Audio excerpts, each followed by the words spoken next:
My name is Sarah Chen. I'm 28 years old, and I need to tell you about the day I realized my family had been systematically destroying me while wearing the most beautiful smiles.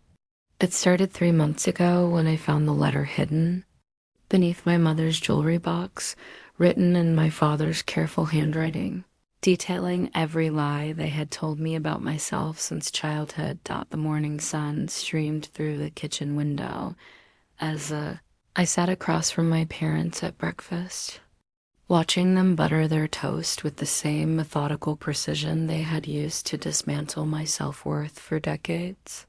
Mom hummed her usual tune, that saccharine melody that had once brought me comfort but now made my skin crawl. Dad read his newspaper, occasionally glancing up to offer encouraging words about my job search. The same job search he had been secretly sabotaging for months. I had always been the disappointment, the middle child who couldn't quite measure. Up to my brilliant older sister, Rebecca, or my charming younger brother, Marcus. Rebecca, the neurosurgeon with the perfect marriage and two beautiful children. Marcus, the successful entrepreneur who could do no wrong in their eyes.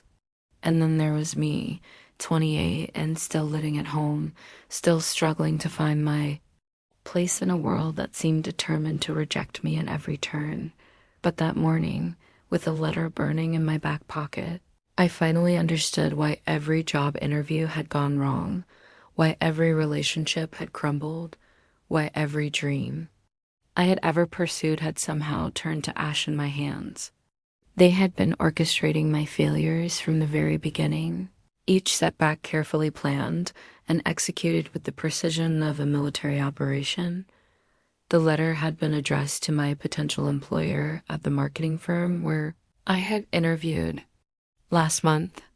In my father's neat script, it detailed my supposed mental health issues, my alleged history of stealing from previous employers, my imaginary drug problem.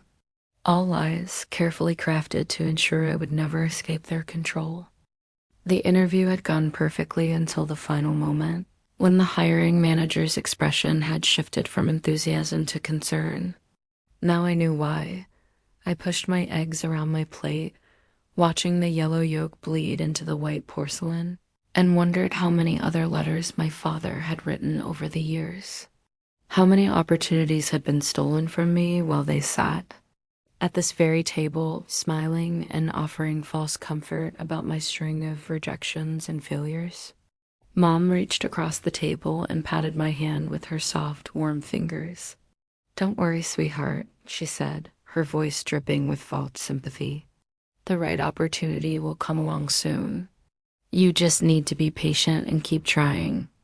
Her smile was radiant, the same smile she had worn when she convinced me to drop out of college my junior year because I was struggling too much and needed to focus on my mental health. Dad folded his newspaper and looked at me with those kind brown eyes that had fooled me for so many years. "Your mother's right, Sarah. Sometimes these things take time. Maybe you should consider looking into something less demanding, something more suited to your particular strengths." The pause before particular strengths was so subtle, so practiced that I almost missed it. But now I heard it clearly, the gentle condescension that had been there all along. I excused myself from the table and walked to my childhood bedroom, the same room I had occupied for 28 years because every attempt to move out had somehow fallen through. The apartment that had been suddenly rented to someone else. The roommate who had mysteriously changed her mind. The job offers that had been inexplicably withdrawn. All of it orchestrated by the two people who claimed to love me most in the world. Sitting on my narrow twin bed, surrounded by the faded posters and stuffed animals of my adolescence, I pulled out the letter and read it again. Each word was a dagger, each sentence a carefully constructed lie designed to keep me trapped in this house, in this life, in this prison of their making. But what hurt most wasn't the betrayal itself, it was the realization that I had been complicit in my own destruction, believing every gentle criticism, every subtle undermining, Every loving suggestion that had slowly eroded my confidence and independence. The phone rang downstairs, and I heard my mother's cheerful voice answering. Through the thin walls, I caught fragments of her conversation with my sister Rebecca. "Oh, Sarah's doing fine," she was saying. "Still looking for work, but you know how it is. She's always been a bit delicate. We're taking good care of her." Don't worry, delicate. The word hit me like a physical blow. How many times had they used that word to describe me? How many times had they convinced others, convinced me, that I was too fragile for the real world, too sensitive for genuine independence? I had accepted their narrative so completely that I had never questioned why. I was the only one in the family who couldn't seem to succeed at anything. Asterisk, asterisk. That afternoon, I decided to conduct my own investigation. While my parents ran errands, I searched through Dad's home office with the methodical thoroughness of someone who had finally woken up from a decades-long nightmare. What I found in his filing cabinet made my blood run cold. There was an entire folder labeled Sarah Correspondence, containing copies of dozens of letters, emails, and phone call transcripts spanning 15 years. The earliest letter was dated from my senior year of high school, addressed to the admissions office at Stanford University. In it, my father expressed concerns about my emotional stability and suggested that perhaps I wasn't ready for the rigors of higher education. I remembered getting the rejection letter, remembered crying in my room while my parents comforted me, telling me that community college would be a better fit for someone with my sensitive nature. Next was a letter to my high school guidance counselor, discouraging her from recommending me for the National Honor Society because I was going through a difficult time at home, and the pressure might be too much for me to handle. I had never been going through a difficult time. My teenage years had been relatively peaceful, filled with good grades and close friendships. But somehow I had been excluded from every honor and opportunity my classmates enjoyed. The pattern continued through college. Letters to professors expressing concern about my workload. Emails to potential internship supervisors detailing my supposed anxiety issues. Phone calls to landlords of apartments I had tried to rent, warning them about my history of instability. Each document was a masterpiece of subtle sabotage, written with just enough concern to seem loving while systematically destroying every chance I had at building an independent life. I found records of conversations with my friends' parents, casual mentions of my struggles that had somehow led to social invitations drying up, birthday parties I wasn't invited to because the other parents had been told I was going through a rough patch, study groups I was excluded from because my father had suggested to their parents that I might be a distraction to their children's academic success. But the most devastating discovery was a series of emails between my parents and my siblings. Rebecca and Marcus were not innocent bystanders in this elaborate deception. They were active participants. The emails revealed their coordinated efforts to maintain the fiction of my inadequacy. Rebecca had been instructed to never offer me job opportunities at her hospital network. Marcus had been told to avoid including me in his business ventures because I lacked the temperament for entrepreneurship. In one particularly cruel exchange, I read my mother's suggestion that they all needed to be careful not to praise me too much or encourage me too strongly, as it might give me unrealistic expectations about my capabilities. They had been deliberately withholding encouragement and support, ensuring that I remained dependent on them while believing it was my own shortcomings that held me back. Discovered that my father had even contacted my college professors during my junior year, expressing concern about my mental health and suggesting that I might benefit from taking a break from my studies. The same professors who had later encouraged me to consider withdrawing, who had seemed genuinely worried about my well-being, had been manipulated into believing I was struggling when I was actually excelling in my coursework. The most recent documents revealed the full scope of their current campaign. Every job I had applied for in the past 2 years had received some form of communication from my father. Sometimes it was a phone call posing as a concerned reference. Other times it was an anonymous tip about my supposed character flaws. He had created an entire mythology around my failures, complete with fabricated stories about theft, drug use, and emotional instability. As I sat surrounded by the evidence of their systematic betrayal, I began to understand the full magnitude of what they had done to me. This wasn't just about controlling my career prospects. They had stolen my entire sense of self. Every doubt I had ever had about my abilities, every moment of self-criticism, every time I had wondered why I couldn't succeed like everyone else, had been carefully cultivated by their relentless campaign of psychological manipulation. The sound of their car pulling into the driveway sent me into a panic. I quickly photographed every document with my phone, returned the files to their exact positions, and retreated to my room. When they called me down for dinner, I forced myself to sit at that familiar table and pretend nothing had changed. Even as rage and heartbreak battled for dominance in my chest, Mom had made my favorite meals lasagna with extra cheese, and she served me with the same loving smile she had worn for 28 years. "You seemed a little quiet today, sweetheart," she said, concern creasing her brow.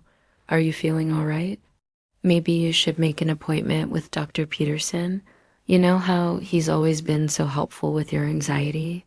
Dr. Peterson, another piece of the puzzle clicked into place. The therapist they had insisted I see since high school. The one who had diagnosed me with generalized anxiety disorder and social phobia. The one who had suggested medication that made me feel foggy and disconnected. I wondered now how many of my sessions had been influenced by my parents' concerned phone calls about my behavior at home. Dad nodded sagely. "Your mother's right. There's no shame in needing a little extra support. We all want what's best for you, and sometimes that means acknowledging when we need professional help." His voice was so gentle, so filled with paternal love, that for a moment I almost doubted what I had discovered. Almost. But then I remembered the letter in my back pocket, the one that had started this revelation. I remembered the dozens of documents upstairs, each one a calculated strike against my independence and self-worth. I remembered 15 years of failures that had never made sense, of dreams that had crumbled for reasons I couldn't understand, of a life lived in the shadows, of a family that claimed to cherish me while methodically destroying me from within. Asterisk. Sleep became impossible that night. I lay in my childhood bed, staring at the glow-in-the-dark stars I had stuck to the ceiling when I was 12, and tried to process the magnitude of what I had uncovered. Every memory from my past was now suspect. Every moment of supposed failure reframed through the lens of deliberate sabotage. I began to mentally catalog all the times things had gone inexplicably wrong, all the opportunities that had vanished at the last moment, all the relationships that had mysteriously soured. There was David from college, the first boy I had ever truly loved. We had dated for 8 months, and I had been planning to introduce him to my family during spring break. Then suddenly he had become distant and cold, eventually breaking up with me with no real explanation beyond saying that he had learned some things about me that made him question our compatibility. I had spent months trying to understand what I had done wrong, never suspecting that my father might have reached out to him with carefully crafted lies about my character, or Jennifer, my best friend from high school, who had abruptly ended our friendship senior year after being accepted to the same university I had hoped to attend. She had claimed that her parents thought our friendship was unhealthy, that I was too dependent on her and might hold her back academically. At the time, I had been devastated and confused. Now I wondered what stories my parents had told her. Family during their casual conversations at school events, the job at the nonprofit organization 3 years ago came flooding back with new clarity. I had been perfect for the position, passionate about their mission, qualified beyond their requirements, and enthusiastic during every interview. The hiring manager had even called to tell me informally that I was their top choice and that the official offer would come within days, then nothing. When I called to follow up, she had been strangely evasive, mentioning concerns that had arisen about my background and suggesting that perhaps I should look for opportunities that better matched my experience level. I pulled out my phone and began scrolling through the photos I had taken of my father's files. In the dim light of my bedroom, reading his meticulous documentation of my destruction, I felt something inside me begin to shift. The self-doubt that had plagued me for years started to crack and crumble, revealing something harder and more determined beneath. They had stolen 28 years of my life, but they would not have another day.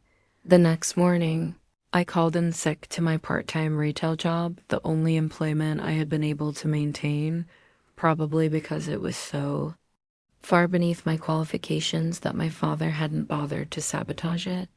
Instead of going to work, I drove to the public library and began researching everything I could about psychological manipulation, family dynamics, and emotional abuse. What I discovered gave me a name for what had been done to me: covert narcissistic abuse. My parents weren't obvious monsters. They were skilled manipulators who had perfected the art of destroying someone while appearing to be loving and supportive. They had isolated me from opportunities while making it seem like the world was naturally rejecting me. They had undermined my confidence while positioning themselves as my only source of comfort and support. They had created a closed system where I was dependent on them for everything, while believing that my dependence was due to my own inadequacies. The research helped me understand that I was not alone, that there were thousands of people who had experienced similar systematic destruction at the hands of family members who claimed to love them. I read stories of adult children who had been kept deliberately dependent, who had been sabotaged at every turn, while being told they were cherished and protected. The patterns were so familiar they might have been written about my own life. Spent the entire day at the library, printing out articles, taking notes, and building a comprehensive understanding of what had been done to me. By evening, I had developed a plan. I would gather more evidence, document everything I could, and then confront them with the truth. But first, I needed to secure my independence. I needed to find a way to break free from their control before they realized I had discovered their game. The opportunity came sooner than expected. That evening, Rebecca called to invite me to dinner at her house the following weekend. It was the first invitation I had received from either of my siblings in months, which should have made me suspicious. But I have learned to be grateful for any crumb of attention from my successful family members, so I accepted eagerly. After hanging up, I overheard my parents discussing the invitation in hushed tones in the living room. I crept to the top of the stairs and listened as my mother expressed concern about Rebecca including me in family gatherings. "She's going through such a difficult time right now," Mom whispered. "I worry that being around Rebecca's success might be triggering for her. You know how sensitive she gets about her own failures." Dad's response made my blood boil. "Rebecca knows how to handle Sarah. She's always been good at keeping the conversation light and not making her feel too inadequate. Besides, it's important for Sarah to maintain some connection with the family. We can't let her become completely isolated. That might make her suspicious." They were worried about me becoming suspicious, which meant they knew on some level that what they were doing was wrong. They weren't deluded parents who genuinely believed they were protecting me. They were conscious manipulators who had made a deliberate choice to destroy my life while presenting themselves as loving caregivers. That night, I made a decision that would change everything. I would go to Rebecca's dinner, but not as the defeated, dependent sister they expected. I would go as someone who finally understood the game they had been playing, and I would begin the process of turning the tables on the people who had spent decades smiling while they destroyed me from within. The week leading up to the dinner passed in a strange state of hyper-awareness. Every interaction with my parents took on new meaning as I watched them perform their roles as concerned, loving parents while continuing their subtle campaign of psychological destruction. Mom worried about my outfit choice for Rebecca's dinner, suggesting that I might want to wear something a bit more flattering since I would be around Rebecca's successful friends. Dad offered to drive me to the dinner because he wasn't sure I was comfortable navigating to Rebecca's new neighborhood on my own. Each seemingly caring gesture was now revealed as another small assault on my autonomy and self-confidence. They had perfected the art of making me feel loved while systematically undermining everything that might allow me to love myself. Rebecca's house was everything mine wasn't: spacious, modern, filled with evidence of a successful life lived to its fullest potential. As I walked through her gleaming kitchen, admiring the granite countertops and professional-grade appliances, I felt the familiar pang of inadequacy that had always accompanied visits to my siblings' homes. But this time, instead of accepting that feeling as natural, I recognized it as the intended response to years of psychological conditioning. Marcus arrived shortly after me, bringing his wife Elena and their 6-month-old daughter. He greeted me with his usual patronizing warmth, asking about my job search with the kind of exaggerated interest reserved for children's imaginary games. "Still looking for the right fit?" he asked, ruffling my hair like I was still 12 years old. "Don't worry, sis. Something will turn up eventually. You just have to keep your expectations realistic. Realistic expectations." Another phrase from my childhood, another subtle reminder that I should aim low, dream small, accept less than I deserved. But now I heard it differently. Now I understood that Marcus knew exactly what he was doing when he delivered these seemingly supportive but ultimately diminishing messages. Rebecca's husband James was there too, successful and confident in the way that had always made me feel invisible. Throughout dinner, he dominated the conversation with stories about his latest business ventures, his golf games with important clients, his plans for their upcoming vacation to Europe. Rebecca laughed at all his jokes and gazed at him with obvious admiration, the kind of partnership I had always longed for, but never seemed able to achieve. As we ate Rebecca's perfectly prepared salmon, I found myself studying my family with new eyes. They were all so comfortable, so naturally successful, so effortlessly superior to me in every measurable way. But now I knew that my inferiority wasn't natural or inevitable. It had been carefully constructed and maintained through years of systematic sabotage. The conversation eventually turned to my situation, as I had known it would. Rebecca expressed concern about my continued unemployment, suggesting that perhaps I should consider going back to school for a more practical degree. Marcus nodded in agreement, mentioning that he had looked into some vocational programs that might be more suitable for someone with my particular challenges. My particular challenges. They all had these euphemisms for what they believed to be my fundamental inadequacy. None of them used harsh words or direct insults. Instead, they spoke in gentle suggestions and caring concerns that always led to the same conclusion: I was not capable of the kind of success they enjoyed, and I should be grateful for whatever small accomplishments I could manage. But something had changed in me since discovering my father's files. Instead of shrinking under their subtle criticisms, I found myself watching them with a detached fascination. They were performing a well-rehearsed play, each of them playing their assigned role in the ongoing narrative of my failure. Rebecca was the successful but concerned older sister. Marcus was the protective younger brother who had somehow surpassed me despite being 3 years my junior. James was the successful brother-in-law who tolerated my presence while making it clear that I didn't belong in his accomplished world.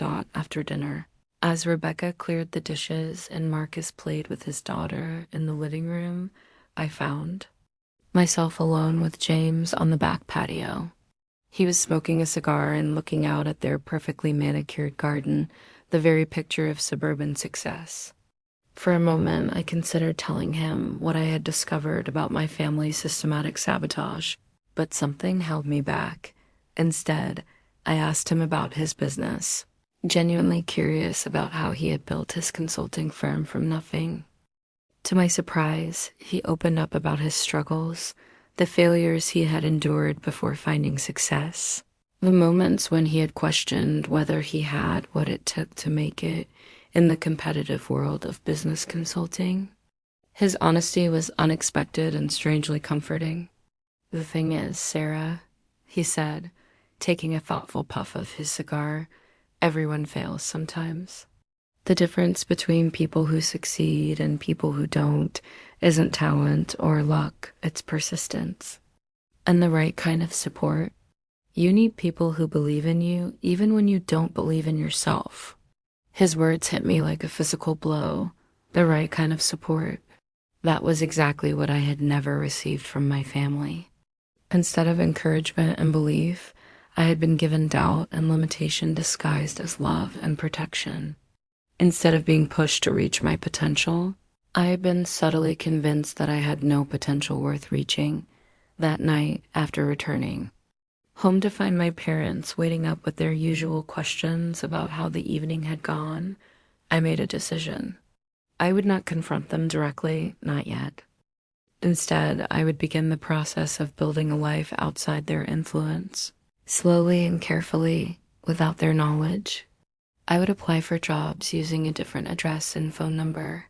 I would reconnect with old friends without telling my parents. I would begin therapy with a counselor they didn't choose and couldn't influence. The next morning, I opened a new bank account at a different bank, one my family had never used. I rented a small post office box where I could receive mail without my parents' knowledge. I created new email addresses and began building an online presence that existed independently of their control. Each small step felt like a rebellion. A quiet declaration of independence that they wouldn't see coming until it was too late. I started by reaching out to old college friends. Through social media, people I had lost touch with over the years, as my social circle had steadily shrunk under my parents' subtle influence. To my surprise, many of them responded warmly, expressing genuine interest in reconnecting and sharing their own life updates. Some mentioned that they had tried to stay in touch years ago, but had given up when I seemed uninterested or unavailable. Began to realize that my social isolation hadn't been entirely my doing. My parents had interceded in countless small ways, screening my calls and messages, making excuses for my absence from social gatherings, gradually conditioning me to believe that I was naturally antisocial and that my former friends had simply outgrown me. The truth was more complex. They had deliberately severed my connections to the outside world, ensuring that I remained dependent on them for all social interaction and emotional support. One afternoon, while my parents were out running errands, I called my old college roommate, Linda, who had become a successful marketing executive in Chicago. We talked for over an hour, catching up on the years that had passed since graduation. When she mentioned that her company was always looking for talented people and that she would be happy to put in a good word for me if I was interested in relocating, I felt a surge of hope that I hadn't experienced in years for the first time. In my adult life, I had a genuine opportunity that my family couldn't sabotage because they didn't know about it. Linda would be my reference, not my father. Her company would contact me directly through my new email address and phone number. The interview process would happen entirely outside my parents' sphere of influence. It felt like stepping into sunlight after spending decades in a cave. 3 weeks later, I received a call from Linda's company asking if I would be available for a video interview the following Tuesday. My heart raced as I accepted, knowing that this could be the opportunity that finally broke me free from my family's carefully constructed prison. But I also knew I had to be extremely careful. If my parents discovered what I was doing before I secured the position, they would find a way to sabotage it, just as they had sabotaged everything else. Scheduled the interview for a time when my parents would be at their weekly bridge club, a standing commitment they had maintained for over a decade. I drove to the public library and used one of their private study rooms for the video call, ensuring that my home environment wouldn't give away my current living situation to potential employers. The interview went better than I had dared to hope. The hiring manager, a woman named Patricia who had worked with Linda for several years, was impressed with my portfolio and experience. She asked thoughtful questions about my previous work and seemed genuinely interested in my responses. For the first time in years, I felt like I was being evaluated based on my actual qualifications rather than some preconceived notion of my inadequacy. Patricia mentioned that they were looking for someone who could start within a month and asked if I would be available to relocate to Chicago. I felt a mixture of terror and exhilaration that nearly overwhelmed me. This was the chance I had been waiting for without even knowing I was waiting. The opportunity to build a life completely separate from my family's influence. 2 days later, Patricia called to offer me the position. The salary was more than I had ever dreamed of earning. The benefits were comprehensive, and the company would even provide relocation assistance. As I accepted the offer, sitting in my car in the library parking lot to ensure privacy, I felt tears streaming down my face. These weren't tears of sadness, they were tears of relief, of vindication, of a hope so profound it physically hurt. But now came the most challenging part, telling my family. I knew they would resist, that they would find ways to undermine my confidence in the decision, that they would manufacture crises and concerns designed to keep me trapped in their web of control. I spent days preparing for the conversation, practicing responses to their likely objections, steeling myself against the emotional manipulation I knew was coming. I chose to tell them at dinner on a Sunday evening, the most peaceful time in our household routine. Mom had made pot roast, my childhood comfort food, and the dining room was warm with the golden light of the antique chandelier my grandmother had left us. For a moment, sitting at that familiar table with my parents smiling at me over their wine glasses, I almost lost my nerve. The voice in my head whispered that maybe I was making a mistake, that maybe they really did know what was best for me, that maybe I wasn't ready for such a dramatic change. But then I remembered the files in my father's office, the decades of systematic sabotage, the opportunities stolen from me while they smiled and offered false comfort. I took a deep breath and made my announcement. I have some news, I said, setting down my fork with hands that trembled only slightly. I've been offered a job in Chicago, a good job with a marketing firm. I'll be starting in 3 weeks. The silence that followed was deafening. My parents' smiles froze on their faces, and I could see their minds racing as they processed this unexpected development. This wasn't part of their plan. This was a variable they hadn't controlled, an outcome they hadn't orchestrated. Dad was the first to speak, his voice carefully measured and concerned. "Sarah, sweetheart, this seems very sudden. Have you really thought this through? Chicago is so far away, and you don't know anyone there. What if this company isn't legitimate? What if you're being taken advantage of?" Mom nodded in agreement, her eyes filling with what appeared to be genuine worry. Darling, I'm concerned about you making such a big decision so quickly.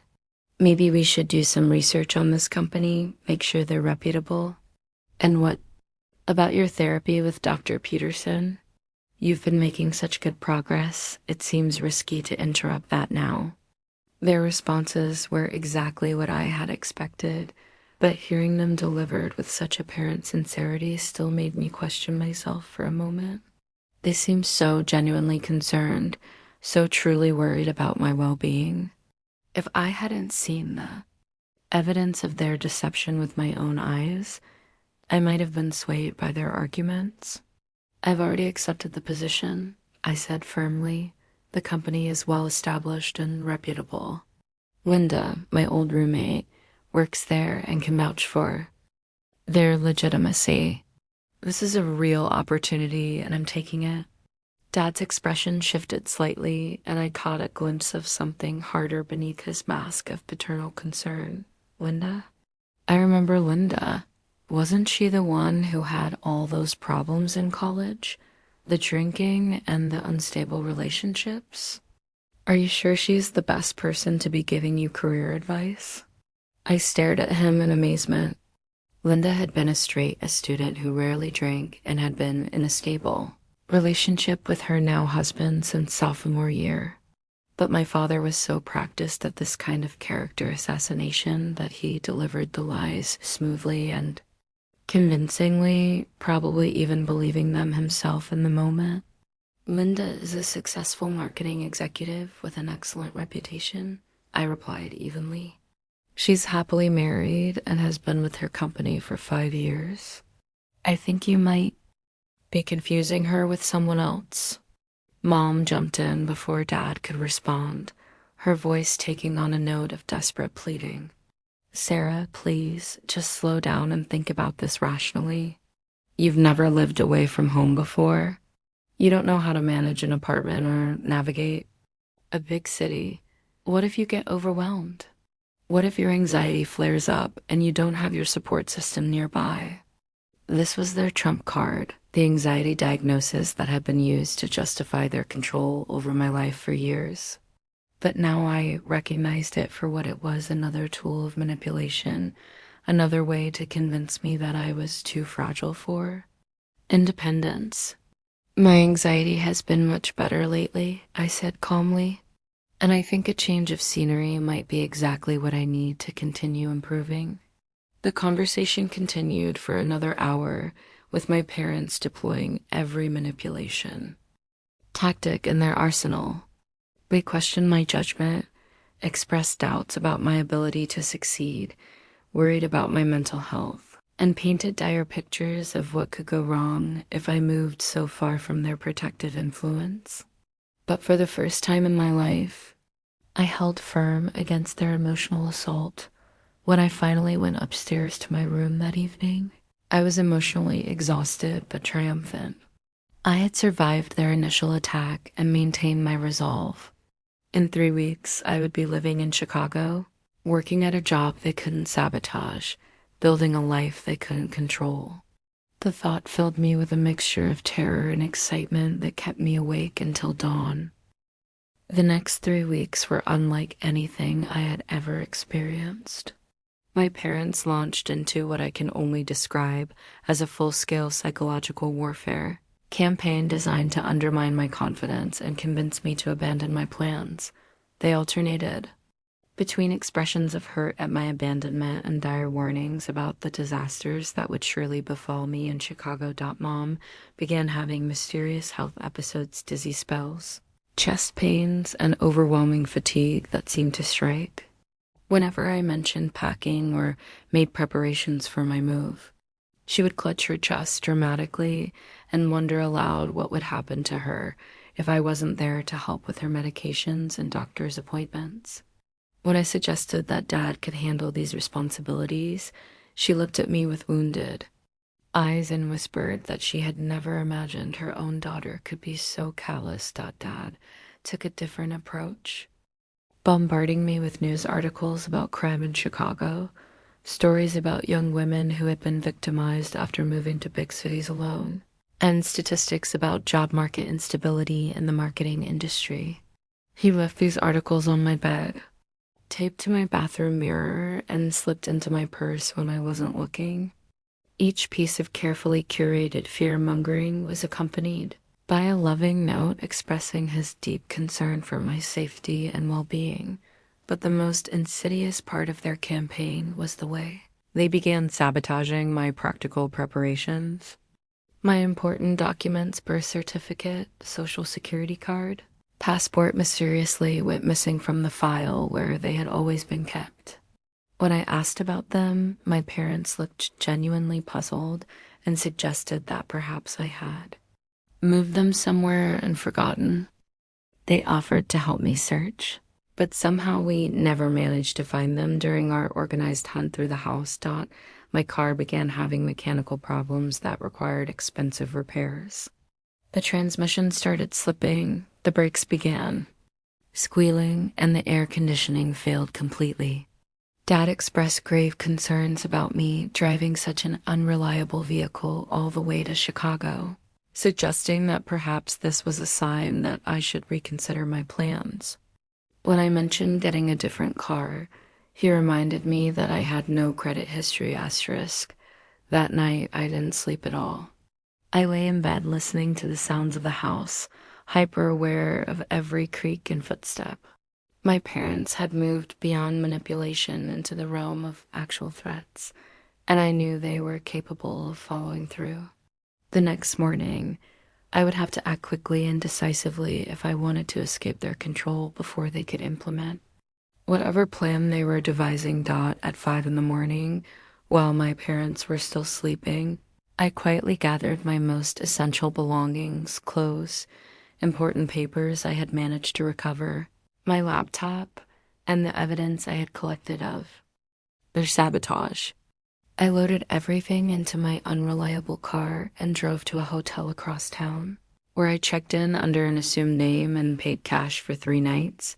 From the safety of my hotel room, I called the company's HR department and explained that I might need to start my position earlier than planned due to family circumstances.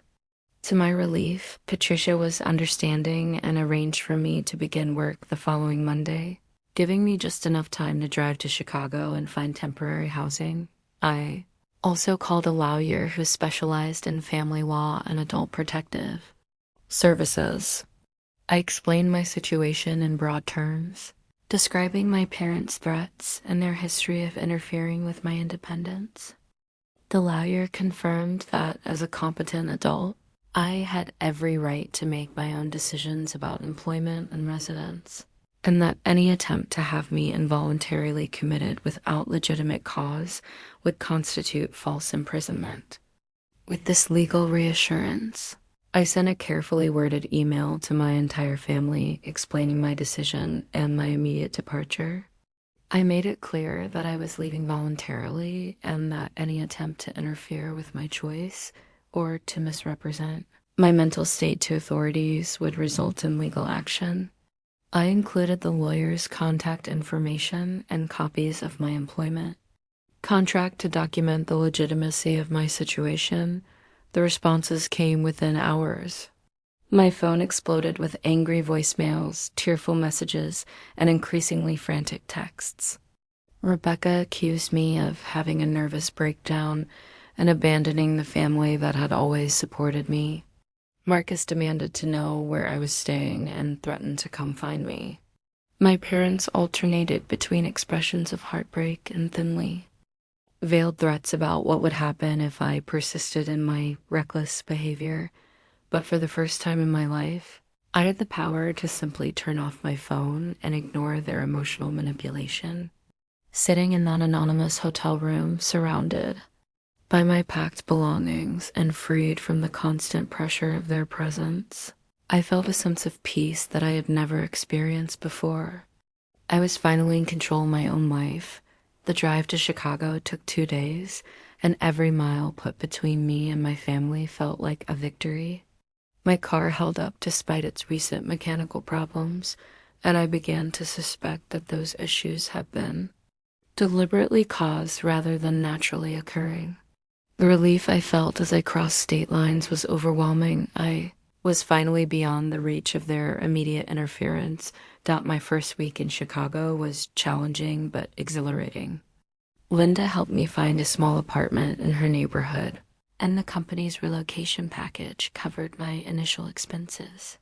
I started work on Monday morning with a mixture of nervousness and excitement that felt completely different from the crushing anxiety I had experienced during job searches at home. Patricia turned out to be an excellent supervisor, and my colleagues welcomed me warmly. For the first time in my professional life, I was evaluated based solely on my performance, rather than on some preconceived notion of my limitations. Within days, it became clear that I was not only competent, but genuinely talented at my work.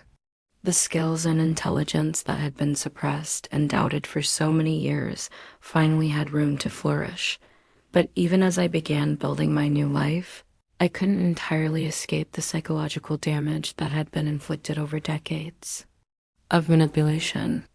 I found myself second-guessing every decision, waiting for some disaster to strike that would prove my family had been right about my inadequacy. I had trouble accepting praise from my supervisor, convinced that she would soon discover my fundamental flaws and realize she had made a mistake in hiring me. The breakthrough came during my second week, when Patricia asked me to lead a presentation for an important client. The old Sarah would have found excuses to avoid such responsibility, convinced that I would humiliate myself and confirm everyone's low expectations. But something had changed during my escape from my family's control. Instead of shrinking from the challenge, I embraced it. The presentation was a success beyond my wildest expectations. The client was impressed with my analysis and creative approach, and Patricia publicly praised my work in front of the entire team. As my colleagues congratulated me afterward, I felt a surge of confidence that I had never experienced before. This was what success felt like when it wasn't being systematically undermined by the people who claimed to love me. That evening, I called Linda to thank her for the opportunity and to share my excitement about how well things were going. During our conversation, she made a comment that stopped me cold. "You know, Sarah," she said, "I always wondered why you seemed to lose confidence after college. You were so bright and capable in school, but then you just seemed to fade away. I tried to stay in touch, but you never responded to my calls or emails. I figured you had moved on to other friendships." I stared at the phone in shock. "What calls? And emails? I never received any communication from you after graduation." There was a long pause on the other end of the line. "I must have sent you dozens of messages over the years. I even tried calling your parents' house a few times, but your mother always said you were unavailable or going through a difficult time and couldn't come to the phone." The final piece of the puzzle clicked into place. My parents hadn't just sabotaged my professional opportunities, they had systematically isolated me from my support network, intercepting communications and lying about my availability to maintain their control over my social connections. I had spent years believing that my friends had simply forgotten about me, never knowing that they had been trying to maintain contact and had been deliberately blocked by my own family. As I hung up the phone, I felt a mixture of rage and grief, so intense it nearly knocked me to my knees. They had stolen not just my career opportunities and my self-confidence, but my relationships, my connections to the outside world, my entire social support system. The depth of their betrayal was almost incomprehensible, but alongside the grief came a powerful sense of vindication. I had been right to leave. I had been right to trust my instincts about their destructive influence. And most importantly, I had been right about my own capabilities. The success I was experiencing in Chicago wasn't a fluke or a temporary reprieve. It was the natural result of my talents finally being allowed to develop without constant sabotage. 6 months into my new life, I had transformed in ways that still amaze me. I had received 2 promotions at work, been assigned to high-profile projects, and earned the respect of colleagues who saw me as competent and creative rather than fragile and limited. I had made new friends through work and through a photography class one had enrolled in a hobby I had abandoned years ago after my parents convinced me I lacked artistic talent. My apartment, while small, was entirely my own space for the first time in my life. I decorated it with colors I loved rather than the muted neutrals my mother had always insisted were more sophisticated. I bought furniture that reflected my personality instead of pieces chosen to be inoffensive and practical. Every decision, from what to eat for breakfast to how to spend my weekends, was mine alone to make, but the most significant change was internal. The constant anxiety that had plagued me for years had largely disappeared, replaced by a growing sense of confidence and self-worth. I no longer apologized for my opinions or qualified every statement with uncertainty.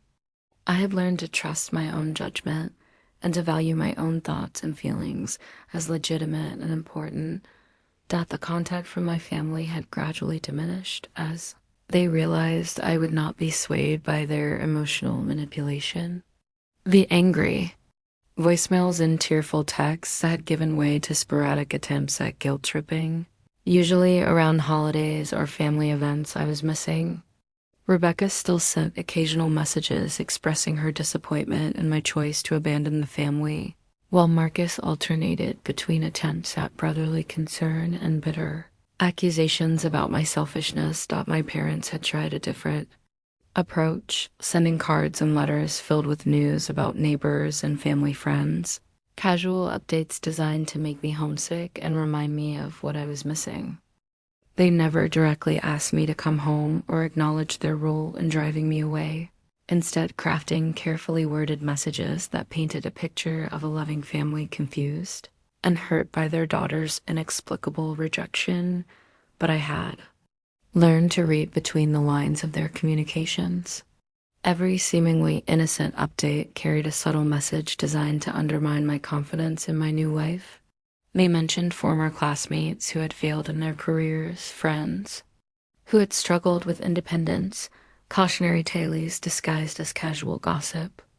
Even at a distance, they continued their campaign to convince me that I was destined for failure without their protection and guidance. The turning point came when I received a package from home containing my childhood photo albums and some personal items my mother thought I might want. Hidden among the photographs was a letter from my father, different in tone from anything he had sent before. Instead of manipulation or guilt tripping, it was a direct appeal to my sense of family loyalty. In the letter, he admitted that they had made mistakes in how they had handled my desire for independence. He acknowledged that they had been overprotective and that their concerns about my well-being had sometimes led them to overstep appropriate boundaries. But he insisted that everything they had done came from a place of love, and he begged me to consider reconciling with the family that missed me desperately. The letter was masterfully crafted, hitting every emotional button with surgical precision. It acknowledged just enough wrongdoing to seem sincere while minimizing the scope and impact of their actions. It portrayed them as flawed but loving parents who had simply made errors in judgment, not as deliberate manipulators who had systematically destroyed my opportunities for decades. For a moment, reading his carefully chosen words, I felt the old, familiar pull of guilt and obligation. They were my family after all. They had raised me and provided for me. Perhaps I was being too harsh in my judgment of their motivations.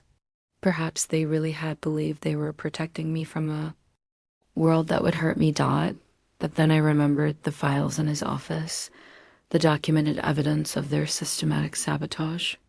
I remembered the jobs I had lost to his interference, the relationships that had been poisoned by his lies, the opportunities that had vanished because of his deliberate manipulation.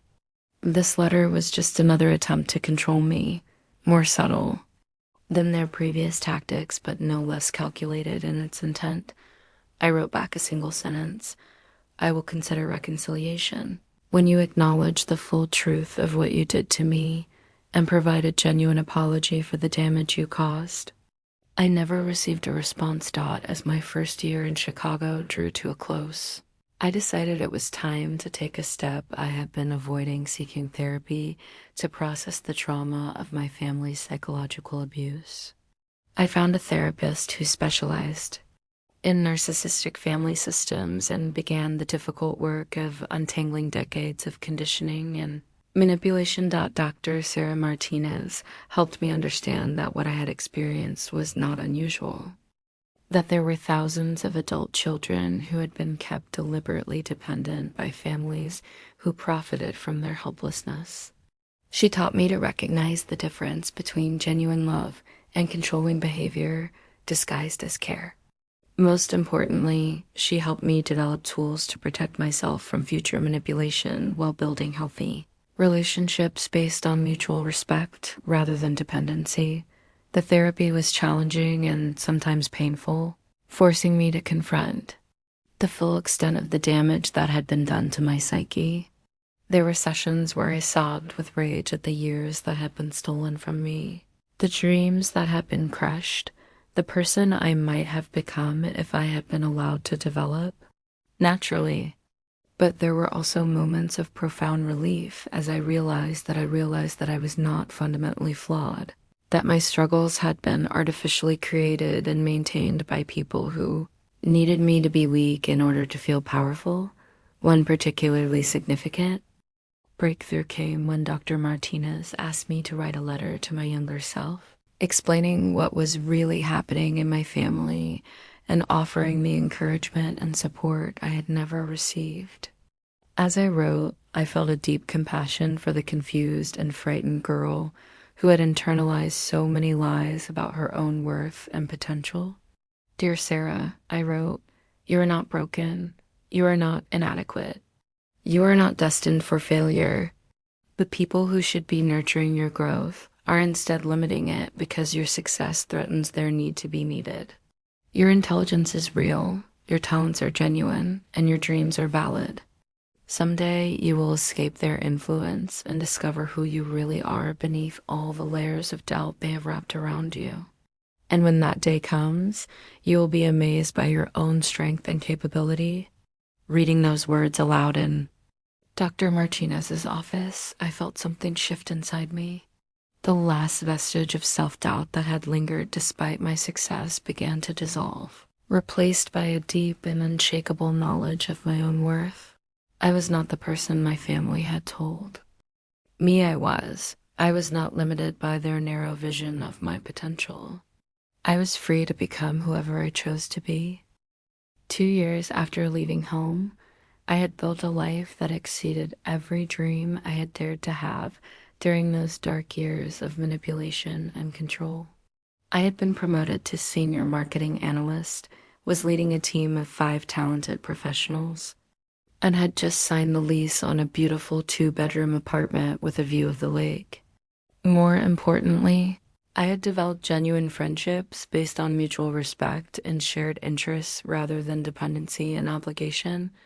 The photography hobby I rekindled had blossomed into something approaching professional skill. My work had been featured in a local gallery, and I had begun taking weekend trips to capture landscapes and cityscapes that spoke to my artistic vision. Each photograph was a declaration of independence, a visual representation of my right to see beauty and create something meaningful with my own hands. I had also begun dating again, something that had seemed impossible during my years under my family's influence. Michael was a fellow photographer I had met at a workshop, a gentle and supportive man who encouraged my artistic pursuits and celebrated my professional successes without any agenda, beyond genuine affection. For the first time in my life, I was experiencing what a healthy relationship felt like, one based on equality and mutual growth rather than manipulation and control. But despite the success and happiness I had found, I still carried the weight of unfinished business with my family. The therapy with Dr. Martinez had helped me process much of the trauma, but there remained a part of me that felt incomplete, as if I were living in exile from people who should have been my greatest supporters.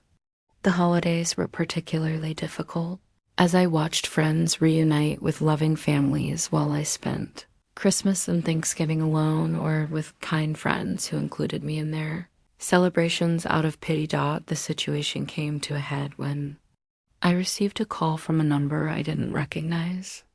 When I answered, I heard my brother Marcus's voice, strained and urgent, and immediately put me on alert. "Sarah, it's Marcus. Please don't hang up. Mom's in the hospital.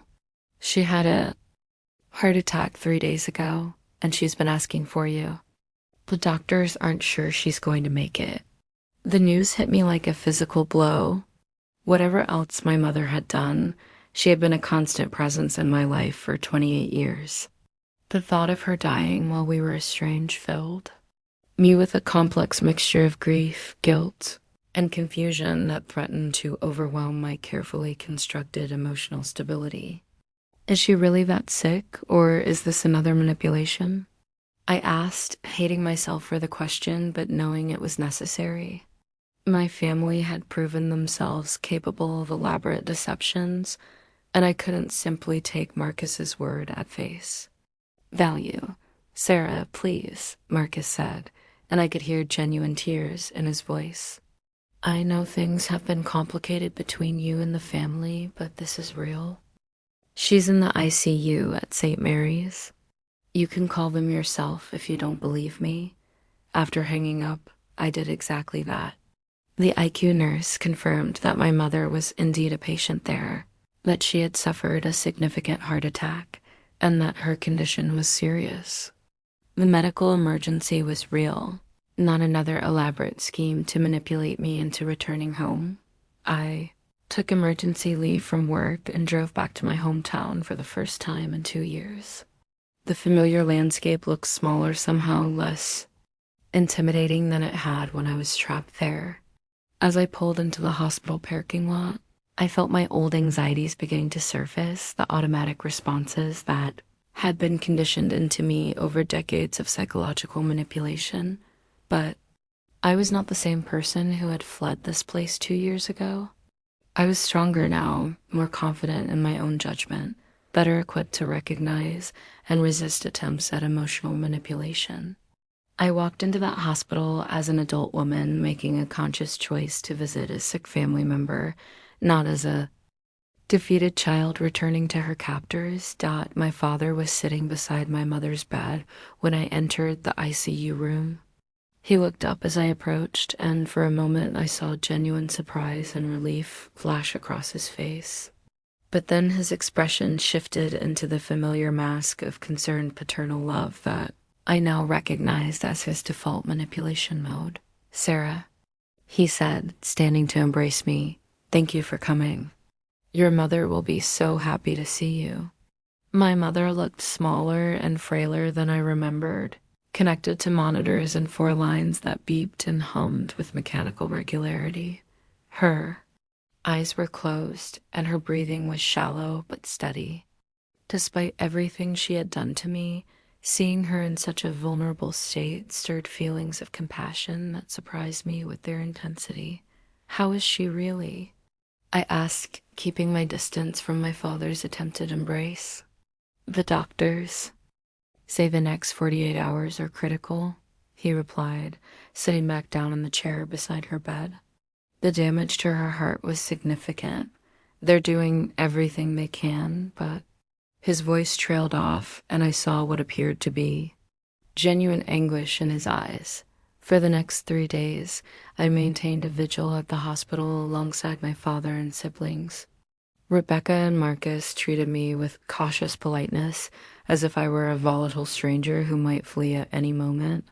They asked careful questions about my life in Chicago, expressing what seemed like genuine interest in my success while carefully avoiding any mention of the circumstances that had led to my departure. The conversations were surreal, like interacting with actors who were playing the roles of my family members but couldn't quite remember their lines. They performed concern and affection with practiced skill, but there was an artificiality to their emotions that I found deeply unsettling. Even in crisis, they couldn't abandon their manipulative personas and relate to me as genuine human beings. On the third day, my mother regained consciousness. When she saw me sitting beside her bed, her eyes filled with tears, and she reached out with a weak hand to touch my face. "Sarah," she whispered, her voice barely audible above the sound of the monitors. "You came back to me." The simple statement carried so much weight, so many layers of meaning and manipulation, that I felt my carefully constructed emotional defenses beginning to crack. This was my mother, the woman who had raised me and cared for me, who was now facing her own mortality while estranged from her middle child. Despite everything she had done, the basic human connection between mother and child was still there, complicated and damaged, but undeniably real. "I'm here, Mom," I said, taking her hand in mine. "I'm here." Over the next few days, as her condition stabilized and she began to recover, we had several conversations that were unlike anything we had ever shared before. Perhaps facing death had given her some perspective on the damage she had caused, or perhaps she was simply too weak to maintain her usual manipulative facade. Whatever the reason, she spoke to me with a directness and honesty that was completely unprecedented. "I know you're angry with us," she said during one of our talks. "I know you think we held you back, that we didn't believe in you. But Sarah, you have to understand we were so afraid of losing you. You were always so bright, so capable. We knew that if you spread your wings, you would fly away from us and never look back." It was the closest thing to an admission of wrongdoing that I had ever heard from her, and it left me speechless with a mixture of vindication and sorrow. She was acknowledging, in her own limited way, that they had deliberately constrained my growth out of their own fear and neediness. My mother's partial admission opened a door that had been locked for 28 years, but it also revealed the fundamental selfishness that had driven their treatment of me. They had sacrificed my potential happiness and success to serve their own emotional needs, justifying their actions as protective love when it was actually possessive control. Even now, facing the consequences of their behavior, she framed it as fear rather than acknowledging the deliberate cruelty of their systematic sabotage. "Mom," I said carefully, choosing my words with the precision of someone diffusing a bomb, "loving someone means wanting them to reach their full potential, even if that means they might not need you as much. You didn't protect me, you crippled me. You kept me weak so you could feel strong." Her eyes filled with tears, and for a moment I thought she might offer the genuine apology I had been seeking for 2 years.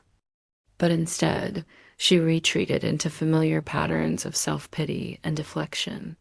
"How can you say such cruel things to your mother when I'm lying in a hospital bed?" she whispered, turning her face away from me. "I gave you everything I had. I loved you with all my heart. If that wasn't enough for you, then I don't know what more I could have done." It was a masterful performance of wounded motherhood, designed to make me feel guilty for speaking the truth about our relationship.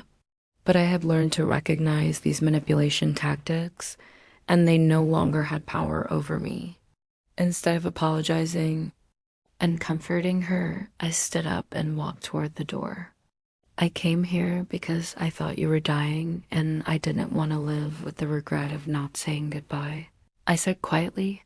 "But you're going to recover, and you're already back to manipulating me instead of having an honest conversation about what you did. I won't be drawn back into this toxic dynamic." I left the hospital that afternoon and drove back to Chicago without saying goodbye to my father or siblings. The weight of finality settled over me as I crossed state lines. This time I knew I would never return. My mother's brush with death had given me the closure I needed, not through reconciliation, but through the clear demonstration that they were incapable of the kind of genuine remorse and change that would make a healthy relationship possible. Next few months were emotionally turbulent as I processed the complex feelings stirred up by my family's crisis.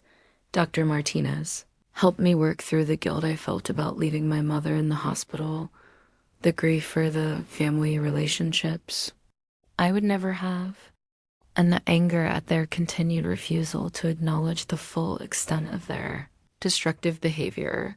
But something else emerged from that difficult period, a profound sense of liberation. By walking away from my mother's deathbed manipulation, I had finally severed the last emotional chains that bound me to their toxic system.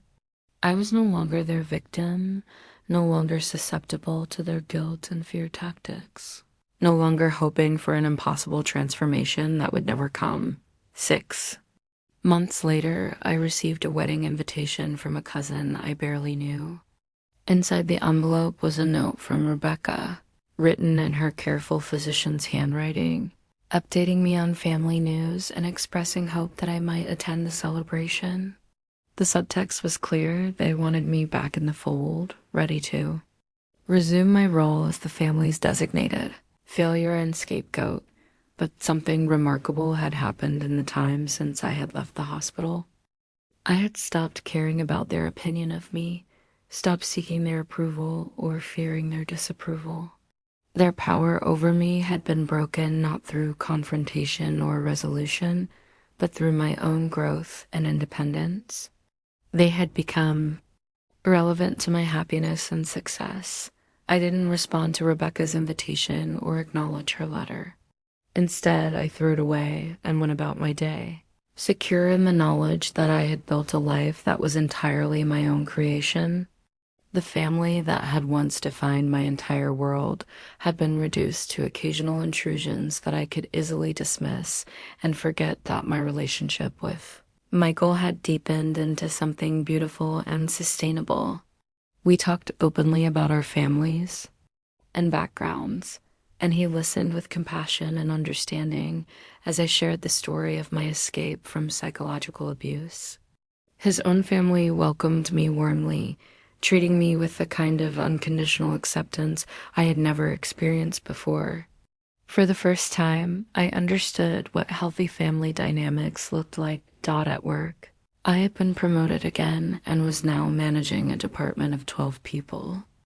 My success was no longer surprising to me without the constant sabotage and undermining I had endured for decades. My natural talents had flourished beyond anything I had previously imagined possible. I was respected by colleagues and superiors, alike known for my creativity, leadership skills, and ability to motivate others to achieve their best work. The photography hobby had evolved into something approaching a second career. My work was now displayed in galleries throughout the city, and I had begun taking commissioned assignments for magazines and corporate clients. Each image I captured was a testament to the artistic vision that had been dismissed and discouraged by my family for so many years. The beauty I found through my camera lens was a direct refutation of their claims that I lacked talent and vision. Most importantly, I had learned to trust my own judgment completely. The constant second-guessing and self-doubt that had plagued me for decades had been replaced by a quiet confidence in my ability to make good decisions for myself.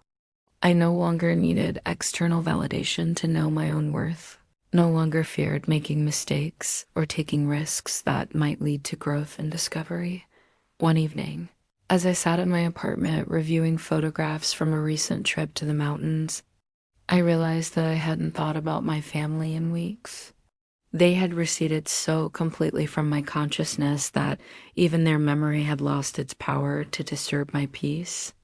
I was living the life I was meant to live, surrounded by people who valued and supported me, pursuing work and hobbies that brought me joy and fulfillment. The woman who had discovered those damning letters in her father's office 3 years ago felt like a different person entirely, someone I remembered with compassion but could barely recognize as myself.